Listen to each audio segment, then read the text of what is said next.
Inshallah, the time we'll just waiting on the media guys there.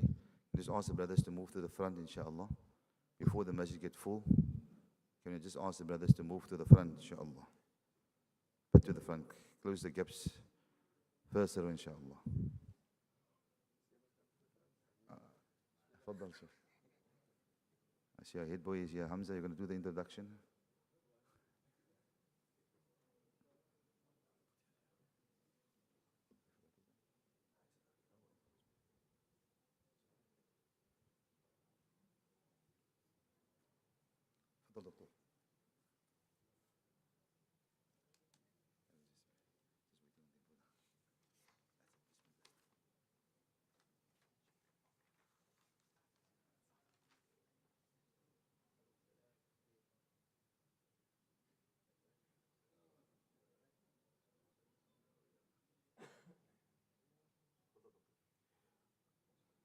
أعوذ بالله من الشيطان الرجيم بسم الله الرحمن الرحيم السلام عليكم ورحمة الله وبركاته.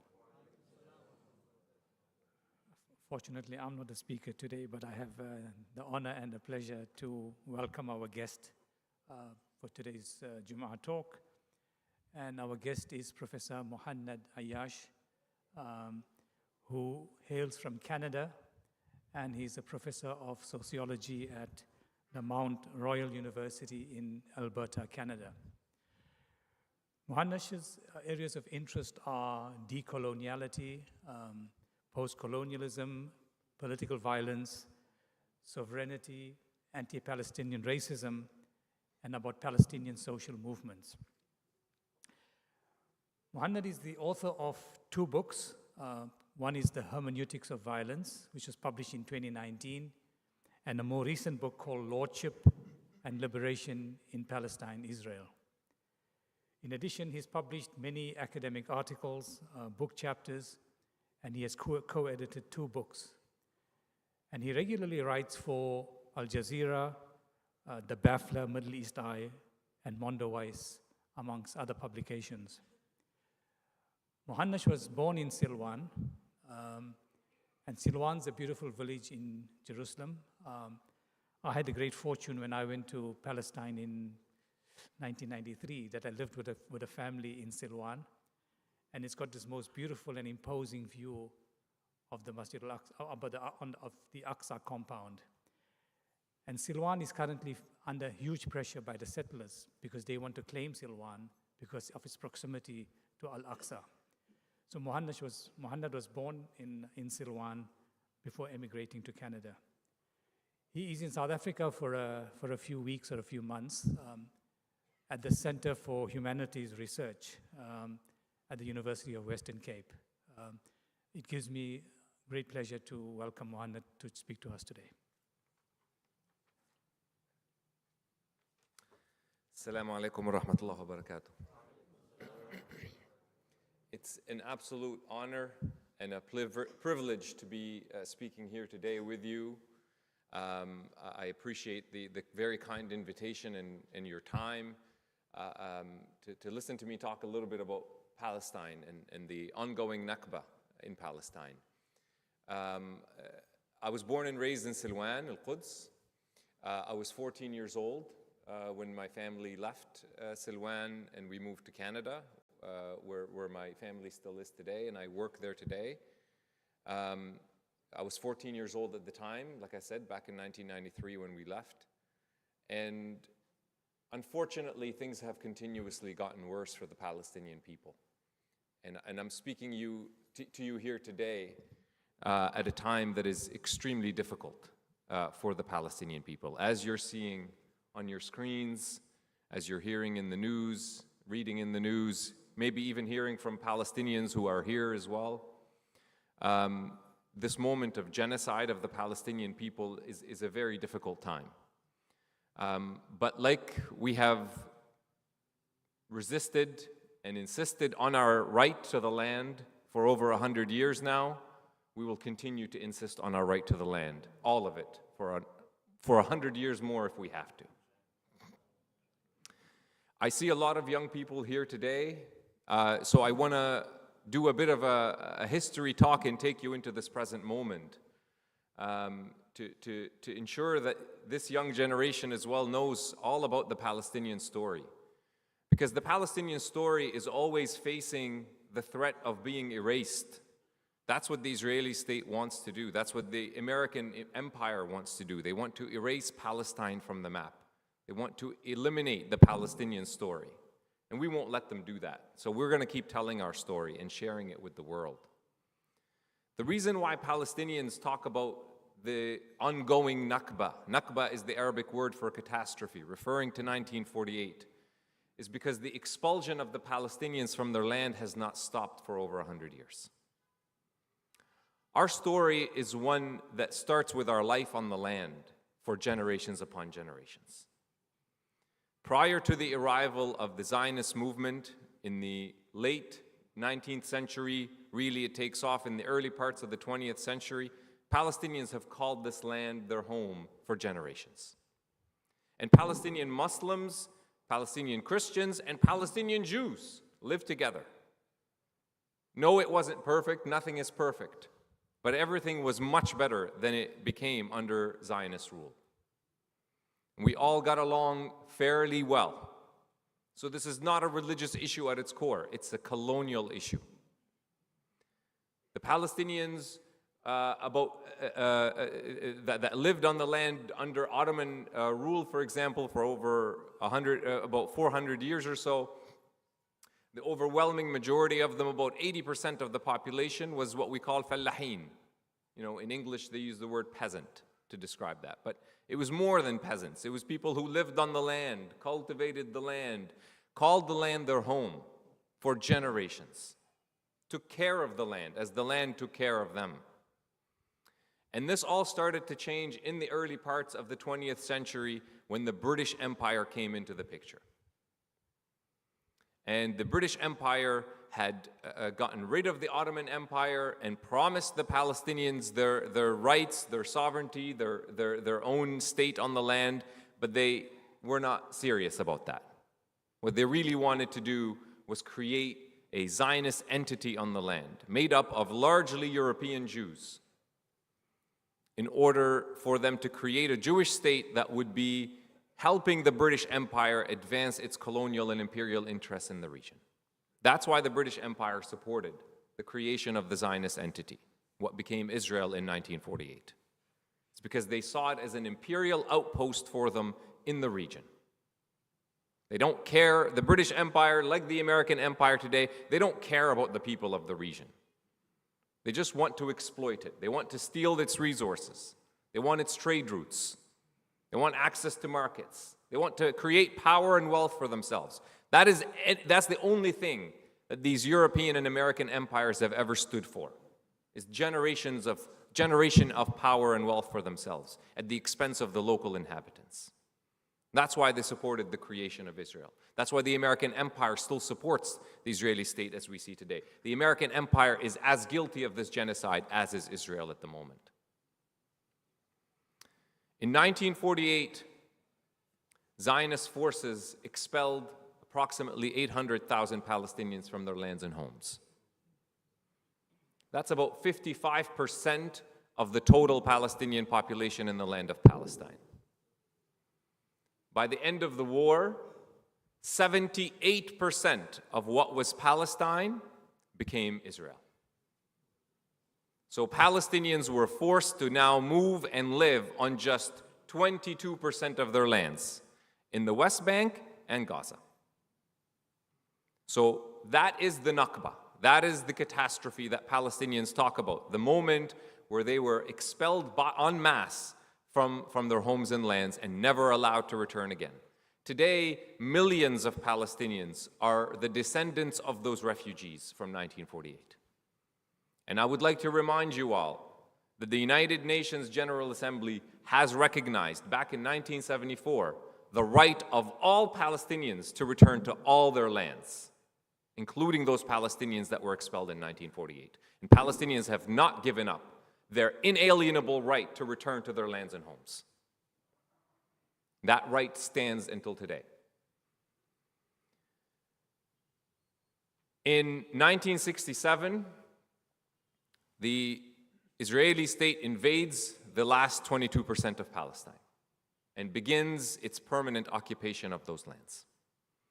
And the goal of the Zionist project was always to take over the entirety of the land of historic Palestine from the Jordan River to the Mediterranean Sea. They want to eliminate the right of Palestinians to live on their lands. They want to expel as many Palestinians as possible off their lands and replace them with Israeli Jews. They want to create what they call exclusive Israeli Jewish sovereignty on the whole territory, from the river to the sea. That was their goal from the early parts of the 20th century. That is their goal today. And they've just approached it step by step to take it all. In 1948, they took 78% of it because they were not able to take the rest of it due to Palestinian resistance. But they never gave up on their goal of taking the whole 100% of the territory. So in 1967, they took a closer step to that when they colonized the remaining 22%. In 1967, when Israel invaded Jerusalem, my father and his parents, so my grandparents on my father's side, they had to flee their homes. They went to Jordan for 2 or 3 months. They were one of the lucky ones that were able to return to their homes. My mother and her parents, so my grandparents on her side, my grandfather refused to leave his home regardless of the consequences, so they stayed. But my parents, in general, were one of the lucky ones that got to stay on their land. In 1967, approximately 300,000 to 400,000 Palestinians were expelled from their lands. Approximately 130,000 of those were already expelled in 1948, so they were expelled twice. So imagine being moved from your lands, your village is destroyed in 1948, you move to other territories in Palestine in 1967, and then you're moved again. Now it's about 130,000 people that suffered that fate. Again, many never allowed to return. So you see a pattern in Israel here. They expel people from their land and they never allow the Palestinians to return. And this is the core of the Palestinian struggle for freedom and liberation. Who accepts this fate? Who accepts being expelled from their lands? Who accepts their villages and their lives and livelihoods destroyed by these invaders? Nobody. And the Palestinian people are no exception. They don't accept this fate that these great empires have decided should be theirs. And that is what drives the Palestinian struggle, what has always driven the Palestinian struggle, and what will continue to drive it today. After 1967, Israel tried to carry out its mission to expel as many Palestinians as possible, to steal as much land as possible through settlements. Since 1967, the Israeli state has allowed and has itself supported directly through military support, through economic support, political support, the building and expansion of approximately 280 settlements and outposts in the West Bank. Today, approximately 700,000 to 750,000 Israeli settlers live in the West Bank. Since '67, they basically have stolen 40% of the West Bank. So keep in mind, this is now 40% of the 22% that the Palestinians were able to keep after '48. They divided the West Bank into all of these different administrative areas to cut it up into small areas where Palestinians live. So you might hear things like Area B and Area A and Area C in the West Bank, because that was what the Oslo agreements in 1993 enforced upon the Palestinians. Unfortunately, with the Palestinian Authority being a part of this problem. But basically, they decided, the Israeli state, with the full support of the Americans and other Western European countries, they decided that Palestinians can only get to be somewhat sovereign, not full sovereignty. They can't collect their own taxes. They can't have a military. They don't get to decide where their borders are. They don't get to decide how they access their resources. This is the Israeli state's idea of peace, is that Palestinians get this limited, very limited kind of sovereignty on just 18% of the West Bank. So when you hear Zionists and American imperialists talking about, oh, the peace process gave Palestinians limited sovereignty, not real sovereignty, a fake one, over just 18% of the West Bank. Remind you, the West Bank and the Gaza Strip is only 22% of the original homeland of the Palestinians. This is how much they have, quote unquote, offered us. The rest, Area B, 22%, would be under more or less Israeli control, with some ability of the Palestinian Authority to have some say over education and healthcare and that sort of thing. And then 60% of the West Bank would just be completely under Israeli control. Who thinks this is a fair or reasonable or just solution? Of course it isn't. Of course the Palestinians refuse to accept this as their fate. I grew up, like I said, in the 1980s and early 1990s under Israeli settler colonial occupation in Jerusalem, in Al-Quds. I didn't need to read a lot of history. I didn't need to see the news. I didn't need to understand the whole thinking behind the Zionist project. I didn't know what that term meant even at the time. I was a very young child. But I could understand right away the situation. I was no older than some of the children here. You don't need to be that old to understand that this group of people does not want you there. That the soldiers and the settlers look down on you as a non-human, as someone who doesn't deserve what they have, as someone whose rights can be violated without any consequences. You're dehumanized from the get-go. And that dehumanization and brutalization never stops. And it's not just the soldiers and the settlers, it's everyday life. You feel it, everyday life around you. You hear all the stories of others being imprisoned and tortured in prison, people being killed, people being humiliated. This is before they built the wall. This is before the checkpoints became that much more violent. This is in the 1980s and the 1990s. And don't get me wrong, I did not have it anywhere near as bad as other Palestinians. Certainly, even at the time, children in the Gaza Strip and in the West Bank had it much worse than me and my brothers and our immediate circle of friends did. Things have just continuously gotten worse and much more difficult for Palestinians to live a free life. Most Palestinians don't know what a free life even means because they've never experienced it. Most Palestinians in Gaza have never been able to leave Gaza. Palestinians in the West Bank have not been able to go to Haram al-Sharif and pray at the Al-Aqsa Mosque. So this is the nature of the Palestinian experience, the pressure that Palestinians are under. I can't put it into words for you. It's impossible to capture it, but it never ends. It's every minute of every day you're under the pressure of Israeli settler colonial occupation. Every single day of your life.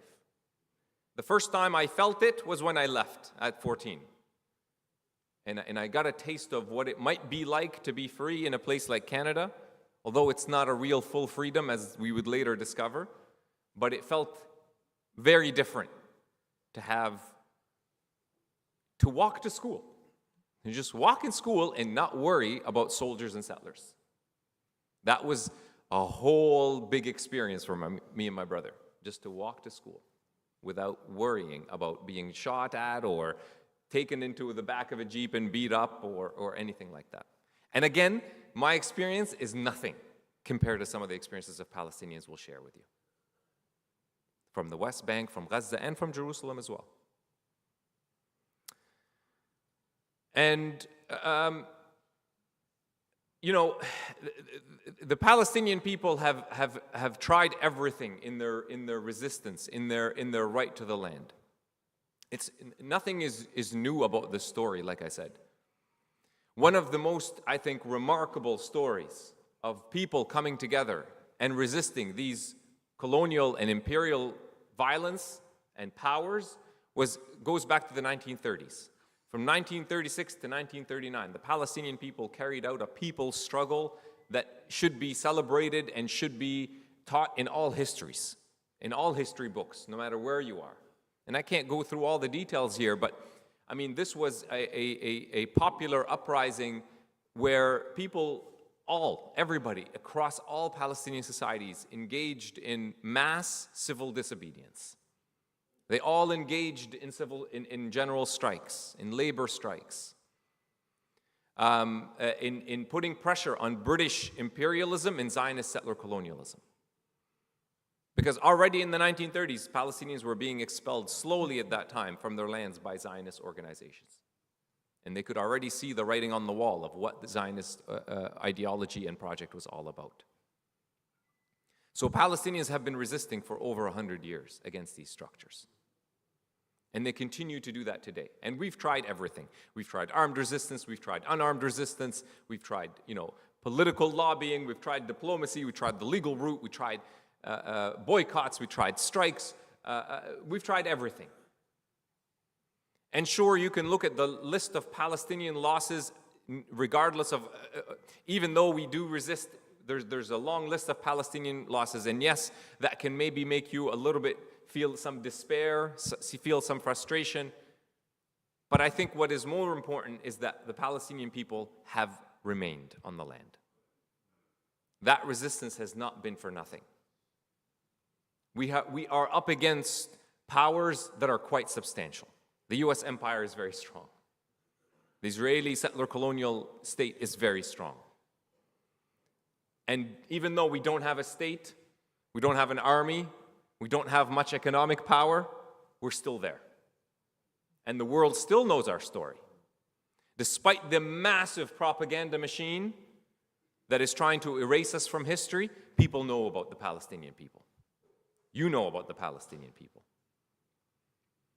And just your knowledge of our story and you sharing our story with others in your community, those in your workplace, at schools, you're participating in the Palestinian resistance.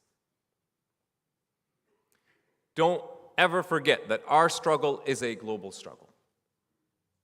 That our resistance is a people power resistance. Like I said, we don't have a state. I don't have any economic incentive for you to join us. I don't have any weapons to sell you.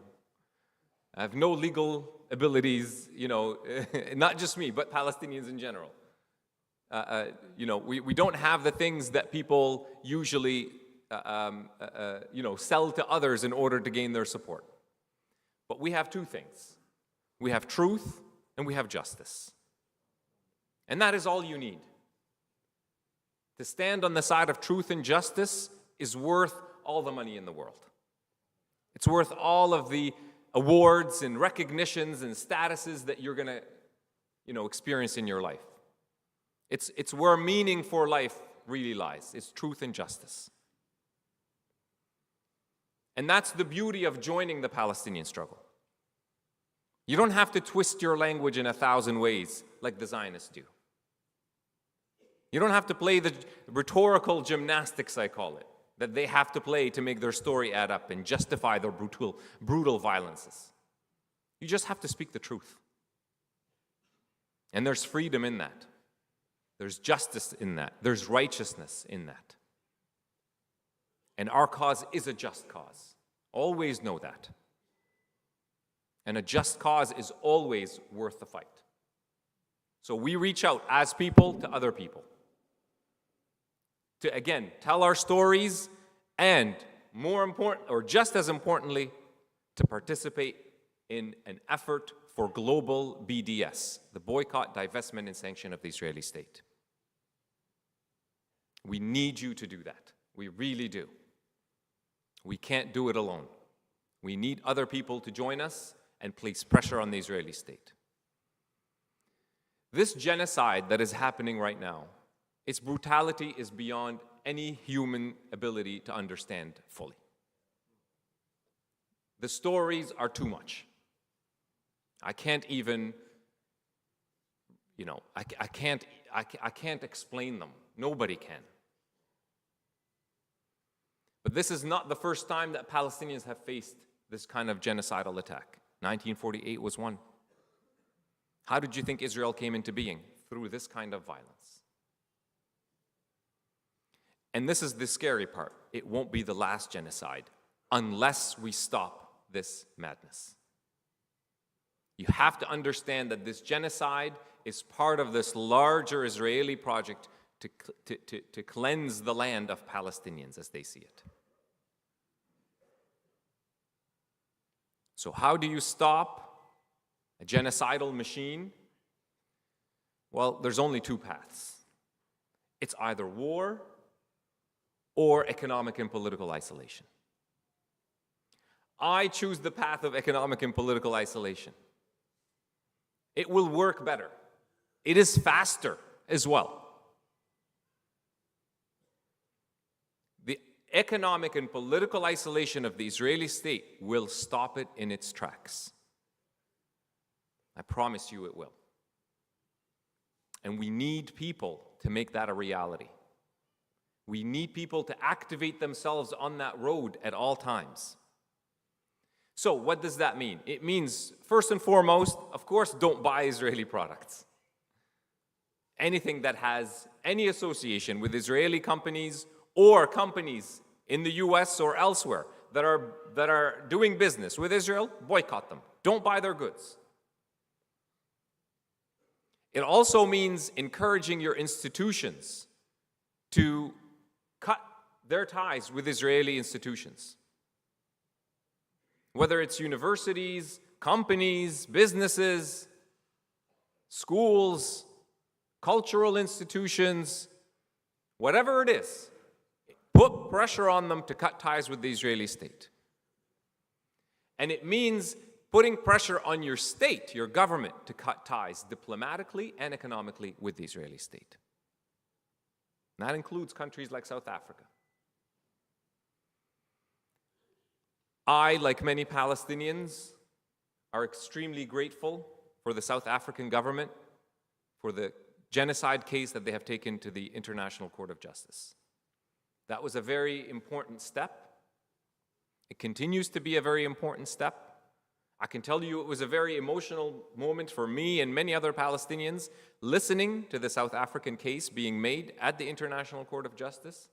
It felt for the first time that we were listening to our story being told the way we would tell it. But it was being told by others at such a high, institution of law. It was a very, very important moment. And we need more. And we need the South African government to work with other countries, like Brazil, like Turkey, like maybe even some European countries like Spain, Ireland, countries like Morocco, Egypt, and talk to them and encourage them to form a coalition of states that severs all diplomatic and economic ties with the Israeli state. This can work. It's not easy, I know, but it can work. And when you put pressure on Israel like that, they'll be forced to stop the genocide. They'll be forced to stop their project to cleanse the land of the Palestinians. They'll be forced to come to a real negotiation where Palestinians have the full right of return to all their lands. So I implore you today to take that message with you, to activate yourself and activate your community and activate those around you to always keep the Palestinian struggle on the forefront of their minds. The Israelis and the Americans are counting on everybody to forget about this genocide in a couple of years.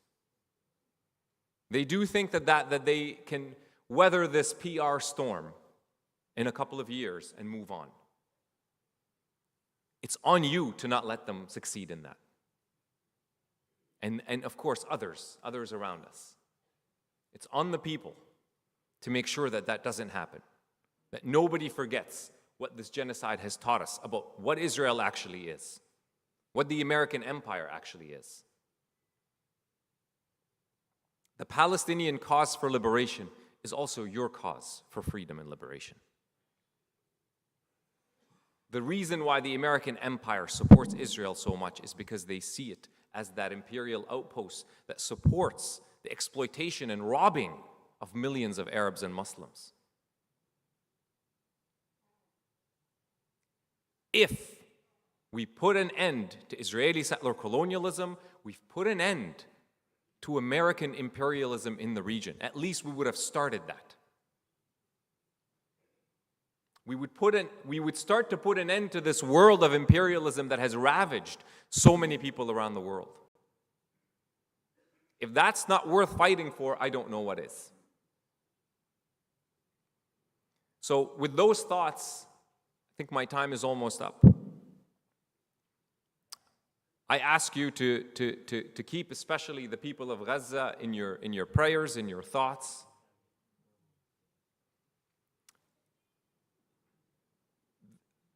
The amount of death and suffering and destruction that the Palestinian people have endured is beyond, like I said, my ability to describe.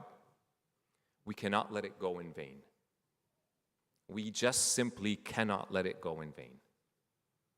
If we truly stand for truth and justice, we will insist on justice for every single Palestinian throughout history, but certainly right now in Gaza.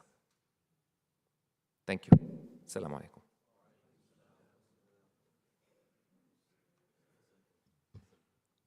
Jazakallah khair, Muhannad. Muhannad managed to trace for us a history of Palestine going back 100 years and to demonstrate to us that the current genocide we're witnessing in Gaza is not the first genocide and it won't be the last. It's a flare-up of a continuous genocide Palestinians have faced every single day.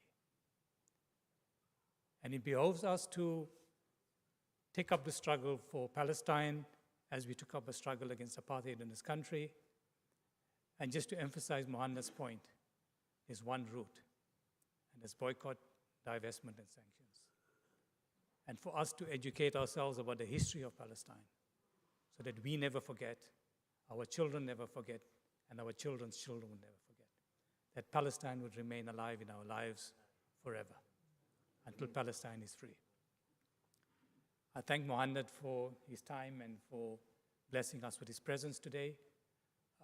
And just to reiterate, Professor Muhannad Ayyash is a professor of sociology at the Mount Royal University in Alberta, Canada. He's widely published on politics and sociology and social movements. And currently he's in South Africa as a fellow at the Center for Humanities Research at the University of Western Cape. He was born in Silwan in Palestine, in Al-Quds, but now lives since he was the age of 14 in Canada. We thank him, and I think in a few days' time, in a week's time, he leaves back for Canada. We wish him a safe journey and continue to bless the work he does. Assalamu alaikum. Jazakumullah khairan to Dr. also for the introduction and the vote of thanks. Allah subhanahu wa ta'ala bless both of you, inshallah. The long life, blessed life. Amin ya Rabbal Alameen. Jazakumullah khairan. Just a reminder to the people, inshallah, of the Fitra collection. The boxes are still open, still empty. Inshallah, fill it up, please. Shall we try to have the deadline by Sunday, inshallah, so that we can purchase by Monday and distribute timelessly the Fitra parcels, inshallah, and also the generous donation towards the Masjid, Al-Furqaan, the upkeeping of the Masjid, inshallah. Just a reminder. Jazakumullah khairan. Can we just ask the brothers to stand in fadlik? There's quite a few people standing outside. There are space inside. Can we just ask the brothers to stand in fadlik and fill all the gaps? Jazakumullah khairan. I can see some people's eyes are falling close. I know it's the last Friday of Ramadan, inshallah. Allah grant us the strength to pull through. Amin ya Rabb. Jazakumullah khairan.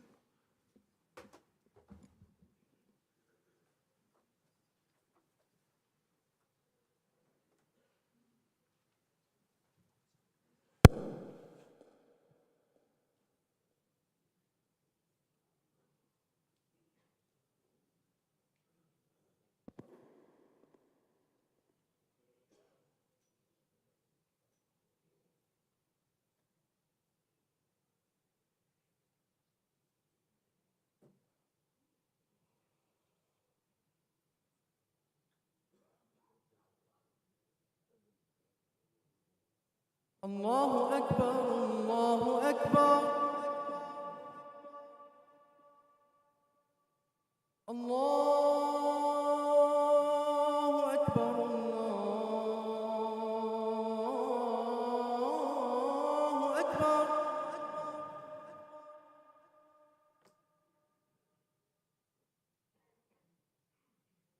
أشهد أن لا إله إلا الله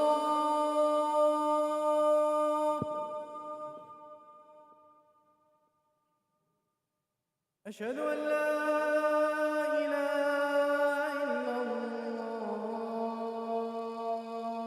الله أشهد أن محمدا رسول الله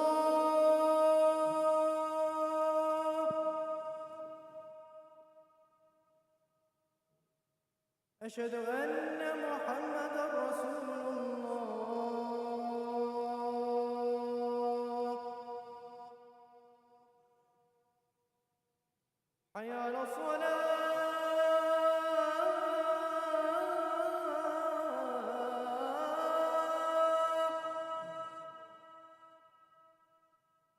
حي على الصلاة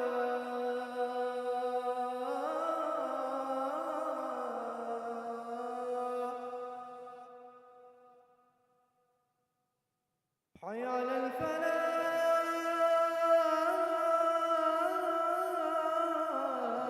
الفلاح حي على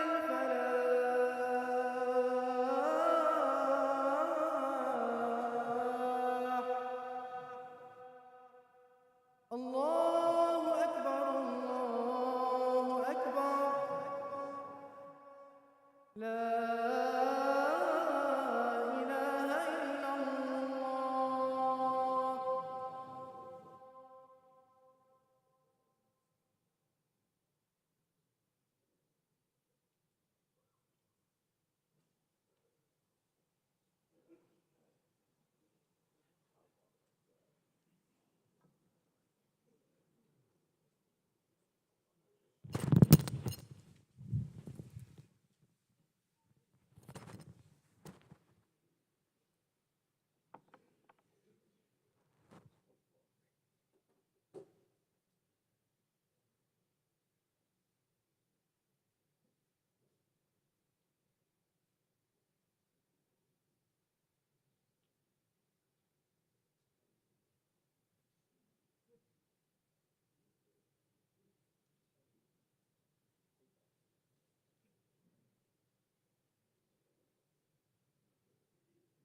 السلام عليكم ورحمة الله وبركاته.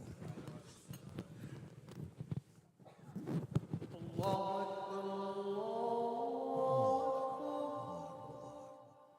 الله أكبر الله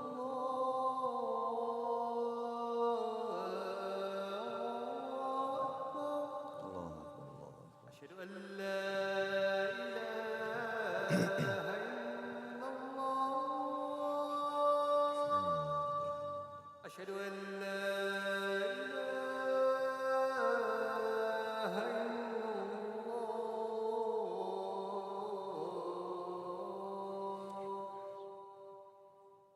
أشهد أن محمدا رسول الله أشهد أن محمدا رسول الله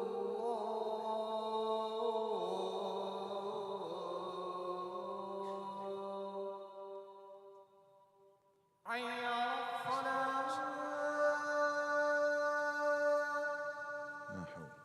حي على الصلاة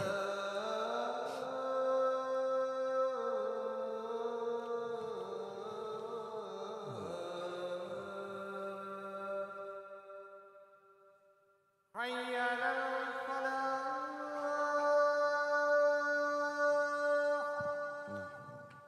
حي على الفلاح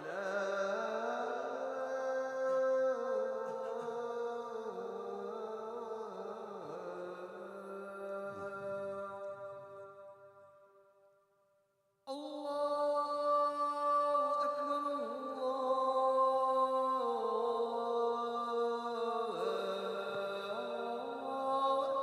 الله أكبر الله أكبر.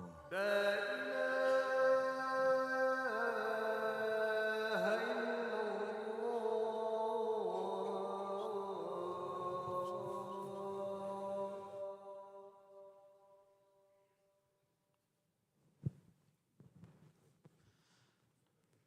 الحمد لله، الحمد لله رب العالمين.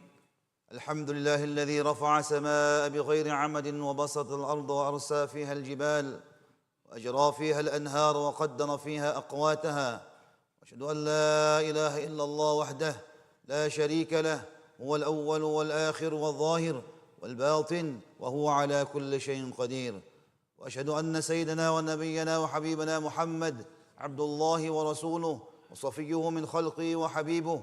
نشهد أنه قد بلغ الرسالة وأدى الأمانة ونصح الأمة وكشف الغمة وجاهد في الله حق جهاده حتى أتاه اليقين. فجازه اللهم خير ما جزيت نبيا عن أمته ورسولا عن رسالته.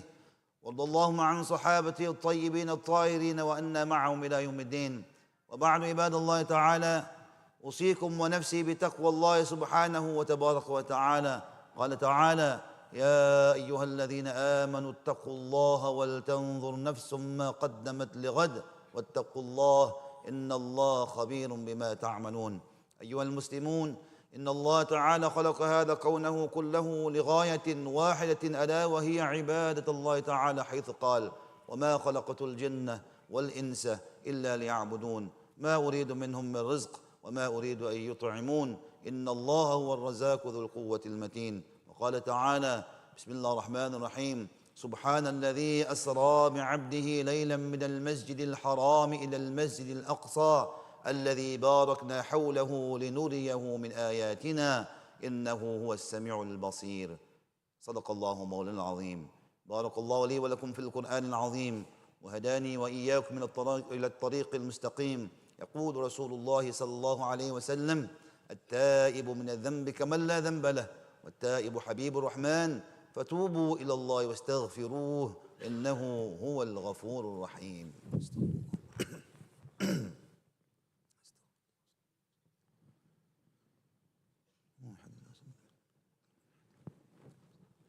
الحمد لله، الحمد لله الذي هدانا لهذا وما كنا لنهتدي لولا أن هدانا الله. أحمده سبحانه وتبارك وتعالى وأشكره وأشهد أن لا إله إلا الله وحده لا شريك له، وأشهد أن محمدًا عبده ورسوله صلى الله عليه وعلى آله وصحبه وسلم تسليمًا كثيرًا كثيرًا.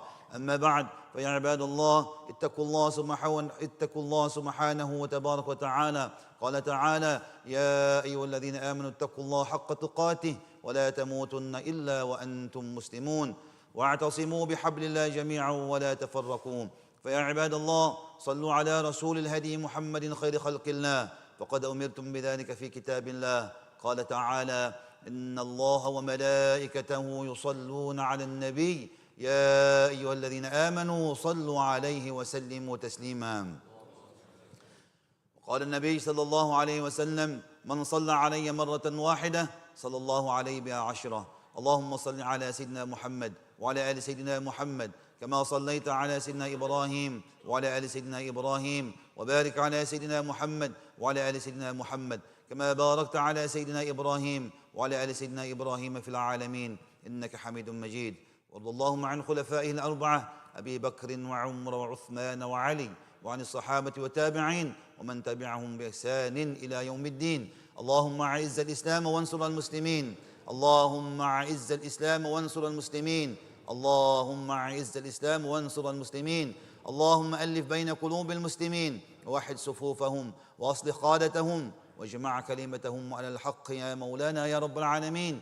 اللهم آمنا في أوطاننا، اللهم آمنا في أوطاننا، اللهم آمنا في أوطاننا، وأصلح أئمتنا وولاة أمورنا، واجعل ولايتنا في من خافك واتقاك يا مولانا يا رب العالمين.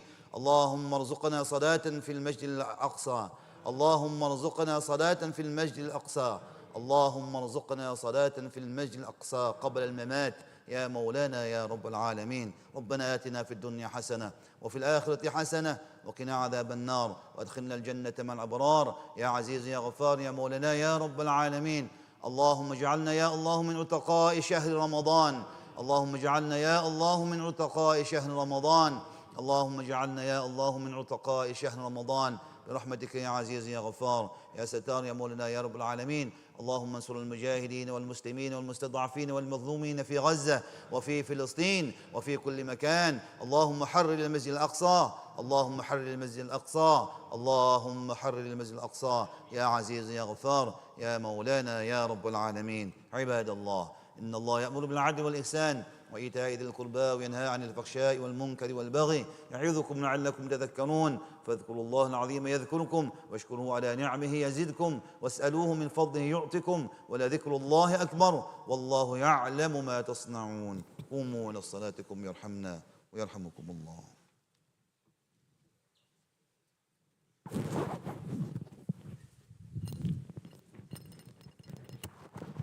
Straighten the rows before they fill all the gaps. Just ask the brothers to move forward, inshallah. A bit forward. Make sure all the gaps are filled, inshallah.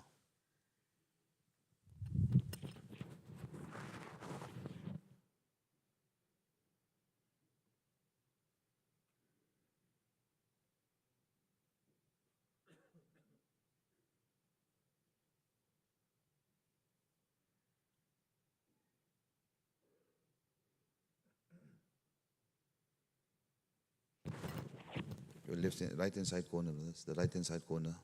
Huge gap there.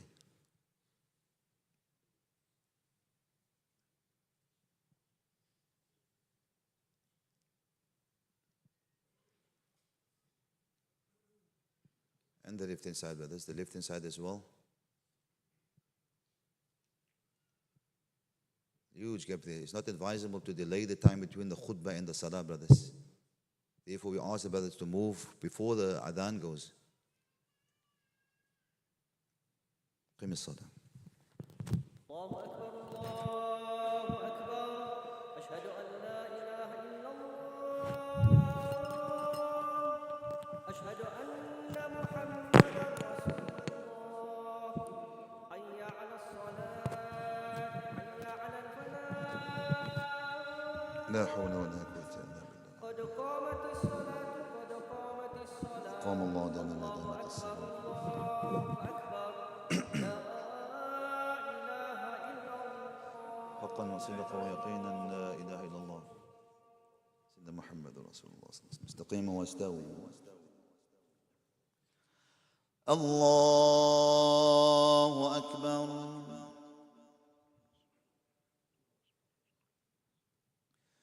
بسم الله الرحمن الرحيم. الحمد لله رب العالمين الرحمن الرحيم مالك يوم الدين. إياك نعبد وإياك نستعين.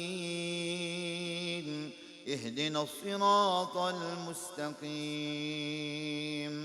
صراط الذين أنعمت عليهم غير المغضوب عليهم ولا الضالين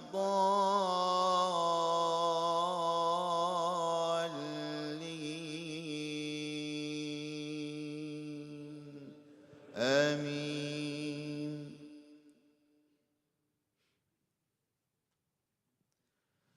بسم الله الرحمن الرحيم. والتين والزيتون وطور سينين وهذا البلد الأمين.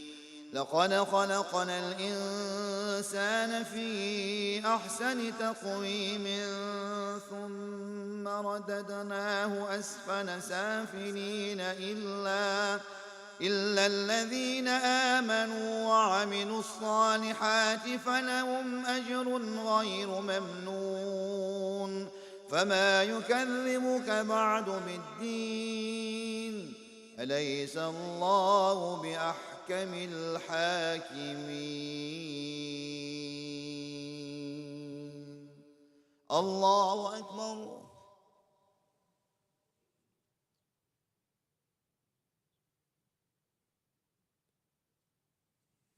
سمع الله لمن حمده. الله أكبر.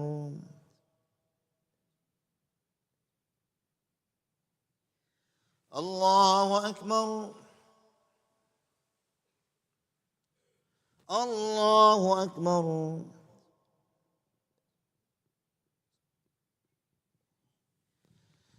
الله أكبر. بسم الله الرحمن الرحيم. الحمد لله رب العالمين الرحمن الرحيم مالك يوم الدين. إياك نعبد وإياك نستعين. اهدنا الصراط المستقيم صراط الذين أنعمت عليهم غير المغضوب عليهم ولا الضالين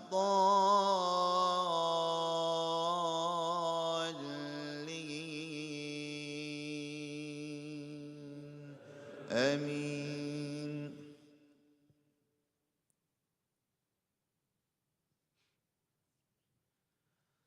بسم الله الرحمن الرحيم. إنا أنزلناه في ليلة القدر وما أدراك ما ليلة القدر.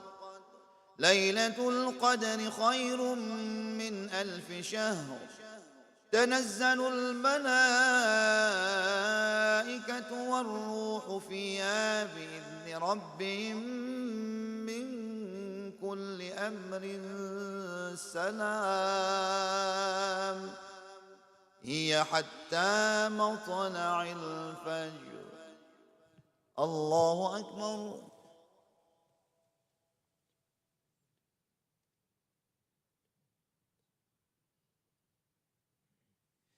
سمع الله لمن حمده. الله أكبر.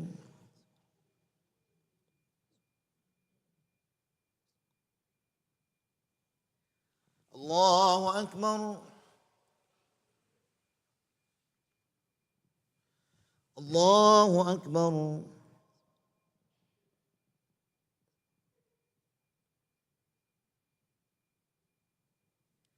الله أكبر. التحيات المباركات الصلوات الطيبات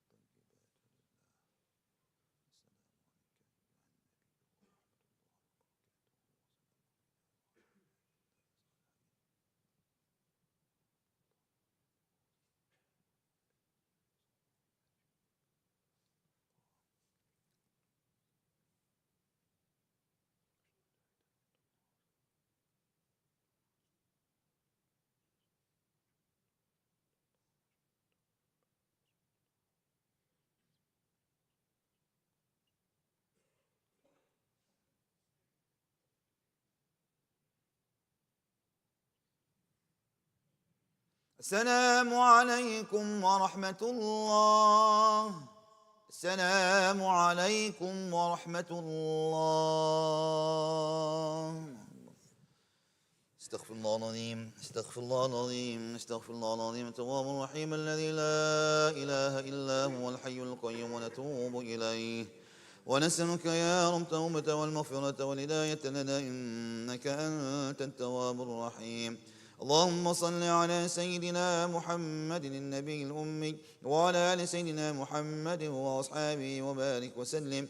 اللهم أنت السلام ومنك السلام تبارك يا ذا الجلال والإكرام. سمعنا وأطعنا غفرانك ربنا وإليك المصير. ولا حول ولا قوة إلا بالله العلي العظيم. اللهم اهدنا فيمن هديت وعافنا فيمن عافيت وتولنا فيمن توليت وبارك لنا اللهم فيما أعطيت وقنا واصرف عنا برحمتك شر ما قضيت فإنك تقضي بالحق ولا يقضى عليك إنه لا يذل من واليت ولا يعز من عاديت تباركت ربنا وتعاليت فلك الحمد على ما قضيت. نستغفرك اللهم من كل ذنب وخطيئة ونتوب إليك. سبحان ربنا رب العزة عما يصفون وسلام على المرسلين والحمد لله رب العالمين. لا إله إلا الله.